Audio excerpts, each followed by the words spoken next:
Iced Earth is a band that over its 20, near 30-year existence has certainly gotten some praise, but at some other portions of time feel a bit underrated or underappreciated or forgotten about.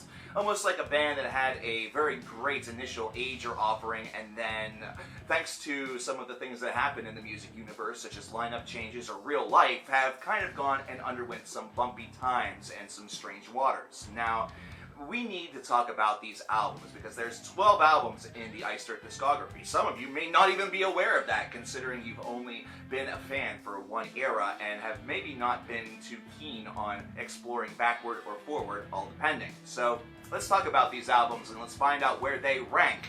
Let's rank them all, Iced Earth, and we have to start with number 12. Number 12 is Iced Earth, which is their self-titled debut album. Now, this is one where the band was still definitely a little bit green. They were rough around the edges, and compositionally you could tell that they had a lot of skill. However, overall they just hadn't quite gotten it yet. They hadn't gotten and achieved that perfect lineup that was going to deliver them all the things that was going to be necessary for them to be a successful band. Not bad, still has some decent stuff on it, but we need to move on. Number 11 is the Crucible of Man, Something Wicked Part 2. This is a more recent album from the 2000s, mired in the strange idea of getting this Something Wicked trilogy up to 3 albums, and really the main thing that fell victim here was the overall songwriting. This is a lengthy disc that has so much fluff on it that one song doesn't exactly sound tragically all of that different from another, and there's limited individuality here. This is from a time frame where it seemed like a great idea to do, however the overall scope or perhaps the lineup or perhaps the overall heart that was in it was just really didn't seem like it was there all of that much. Number 10 is Night of the Storm Rider. So in between Iced Earth and an album such as Burnt Offerings, we got Night of the Storm Rider, which is a curious little idea and a curious little album, considering we did have some very good songs on this disc, but the rest of it just feels kind of like it just lingers around. It's one that is sort of trapped in that unhappy medium of being really a great step in the right direction, and one that felt so much like its predecessor that we weren't sure if the band was really going anywhere. Number 9 is Framing Armageddon, Something Wicked Part 1. Similar to Part 2, this is one that's mired a lot by the songwriting and the overall feeling and scope of the disc. However, this one was a little bit more favorably offered. It was one that I think had a majority or a bulk of the great ideas that were sort of enlisted for this duty and to continue this Something Wicked idea, and whenever we got to the second parts, it was just kind of all down to fluff. Take a look as a nice little example to Operation Mindcrime and their most recent trilogy of albums about the resurrection cycle or something like that, and you'll note what happens whenever you have a great initial offering and then the latter two feel a little bit flat.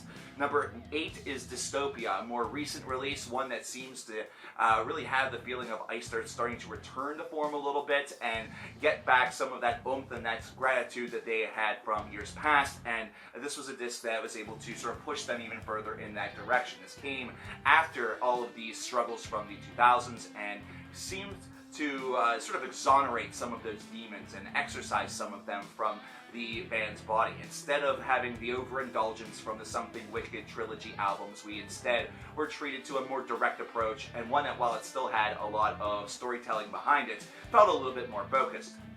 Number 7 is The Glorious Burden, which for some at the time may have been seen as a bit of a letdown after an album such as Horror Show, but this is a disc that's subtly brilliant in the fact that it's able to take something such as the wars here in Americas and transform it into something that maybe metal does not exactly give it all of that much. It does have an epic scope to it. It does have a really nice feel. You can tell that something was a tad off with this album, but overall, compositionally, really, really strong release, one that I feel is a bit forgotten.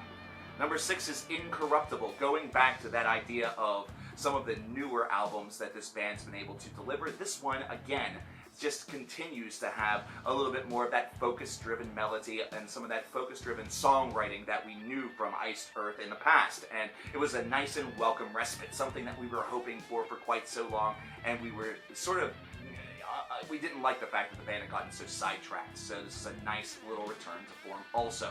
Number 5 is the aforementioned Horror Show. This is a terrific disc in the fact that it was able to take a lot of the elements of old horror movies and transform them into music. And you have to consider tracks such as The Phantom Opera Ghost or Damien and the like, and you can understand that this was a terrific idea that was very well received whenever it happened. And one of the main reasons is because of how powerful some of this material was.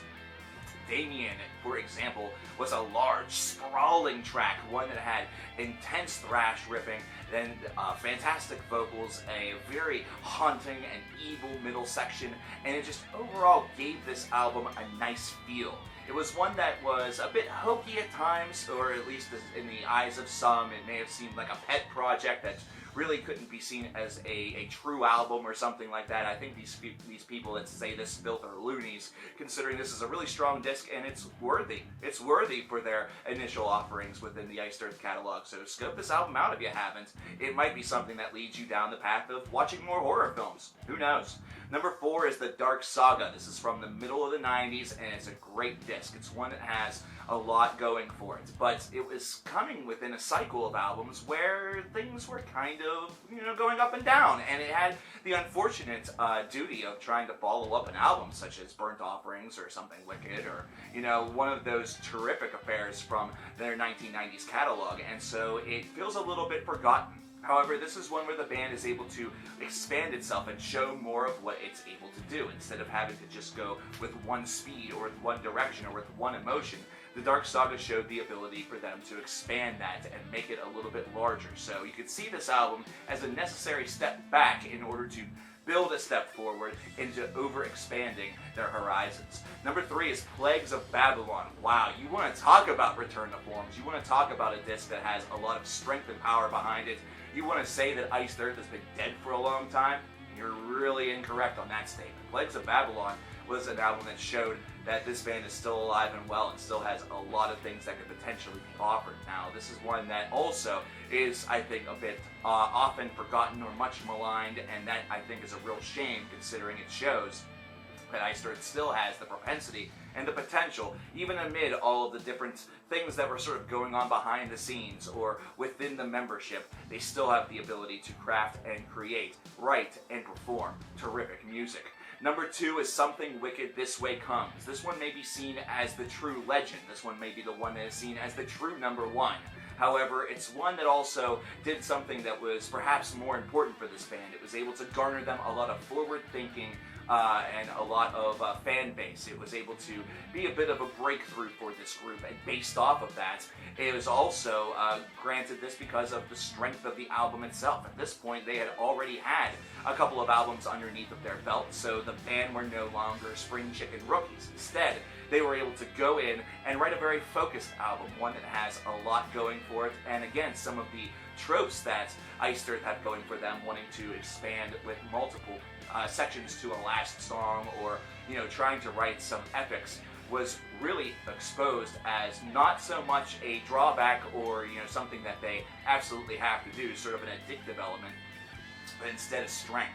And that was something that I believe was truly begun off of number 1, which is Burnt Offerings. Now, this is the album that will, from just track 1 until the completion, feel like a just complete affair. And whenever you consider the offering that we were able to get with it, whenever you consider Dante's Inferno, whenever you consider some of these large and lavish and wonderful concepts that we were able to get on this album, this is why it's the one that's oftentimes referred to as one of the true pinnacles of this band's career.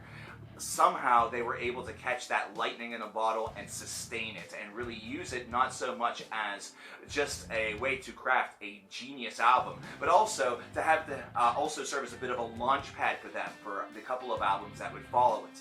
Would they ever be able to sort of touch Burnt Offerings? I don't really think that they did. But instead, they were able to grow so much as a band and showcase that they can do so many different things. And writing a big-time epic track that is as memorable as what you get with Dante's Inferno is certainly something that is to marvel, considering this is not a concept that a lot of record companies may be willing to look at and just say, alright, sure, why the hell not? This was definitely a risk, and it was one that was taken, utilized, and performed and done well. The band crafted a masterpiece, and they still had so much more gas left in the tank, considering they were still such a very young band. It's very comparable to listening to, say, Mirror Reaper by Bell Witch, although they're two completely different styles of music.